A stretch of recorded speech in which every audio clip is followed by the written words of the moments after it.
আসসালামু আলাইকুম গাইস, আশা করি সবাই ভালো আছেন। আজকে নিয়ে আসলাম একটা দেশি মুরগির ঘর কিভাবে আপনারা বানাবেন সেই বিষয় নিয়ে কথা বলবো। আপনারা চাইলে এরকম ছোটোখাটো দেশি মুরগির ঘর বানাতে পারেন। এই একটা ঘরের মধ্যে প্রায় আপনার 15 থেকে 20টা পর্যন্ত মুরগি রাখা যাবে, বড় ছোট মিলিয়ে। তো আপনারা চাইলে এই ধরনের ঘর বানাতে পারেন।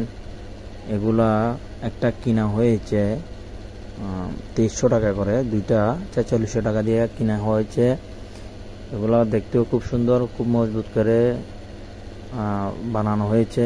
আপনাদের জায়গা যদি খুব কম থাকে আর আপনারা যদি ছোটো করে যদি মুরগি পালতে চান, আপনারা এইভাবে মুরগির বাসা বানাতে পারেন এবং এগুলো রেডিমেডও পাওয়া যায়।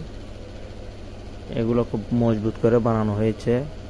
একটা ঘরের মধ্যে দুইটা জায়গা আছে, মাঝখানে পার্টিশন দেওয়া হয়েছে যাতে দুই জায়গায় রাখা যায়। এরকম হচ্ছে দুইটা ঘর, এটা হচ্ছে একটা, এটার পরে আরেকটা ঘর আছে পাশে, এটা হচ্ছে আরেকটা। এরকম আপনারা চাইলে বাসা বানাতে পারেন মুরগির জন্য। এগুলোতে বিশেষ করে দেশি মুরগি রাখার জন্য বানানো হয়েছে। তো খুব মজবুত করে বানানো হয়েছে। এখানের মধ্যে কোনো রিস্ক নাই। অনেক সময় কুকুর, বিড়াল, শিয়ালে অ্যাটাক করে, এগুলাতে অ্যাটাক করার সম্ভাবনা নাই।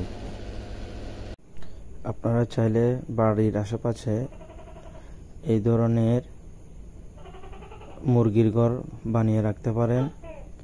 সবাই সাথে থাকবেন যাতে আপনাদের কাছে নতুন নতুন ভিডিও নিয়ে আসতে পারি। সবাই ভালো থাকবেন। আল্লাহ হাফেজ। আসসালামু আলাইকুম ওয়া রাহমাতুল্লাহি ওয়া বারাকাতুহু।